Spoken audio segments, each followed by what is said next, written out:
Hey, what up? It's Brad with Home Love Construction, and in this video, I'm going to answer the question, what is a subfloor? You're like, my contractor's telling me I got a subfloor.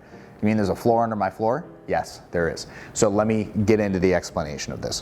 When you look down at the floor of a house, you have your flooring material, right? That's this hand. Let's say you have wood floors. You're like, I've got hardwood floors. Great, awesome, love hardwood. So you've got that right here. That's this hand.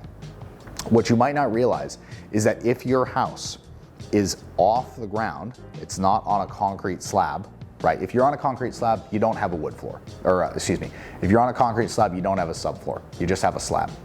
But in a wood framed house with an elevated floor, you have the flooring material, which is the wood, and then you actually have plywood underneath that.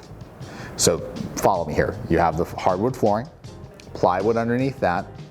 That plywood is on top of beams, which go like this every 2, 4, however many feet.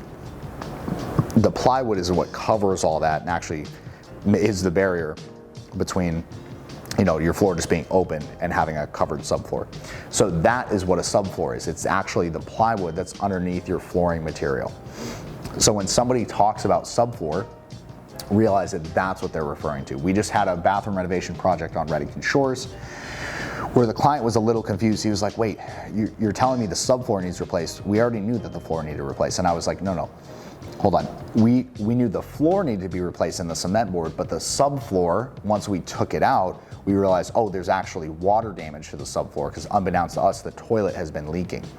So we also now needed to take the plywood out. And once I explained to him floor versus subfloor, then he was like, oh, got it. Okay, makes sense. And so just realize that if your contractor is talking to you about the subfloor, it is actually the plywood underneath the finished floor material. This is finished floor, this is the subfloor. So I hope that helps you. If you have questions about something like this or a renovation topic, please do not hesitate to email us at homeloveconstruction@gmail.com or drop it in the comments. And if you need help designing a custom home or renovation project, go to homelove.construction/design and we can help you design your project no matter where you are in the world. We do remote designs. They're amazing, they're beautiful. They result in a 3D image of what your home is gonna look like. They're just freaking the bomb. homelove.construction/design is where you get that done. Thank you for watching. I'll see you in the next vid. Appreciate your attention. Peace.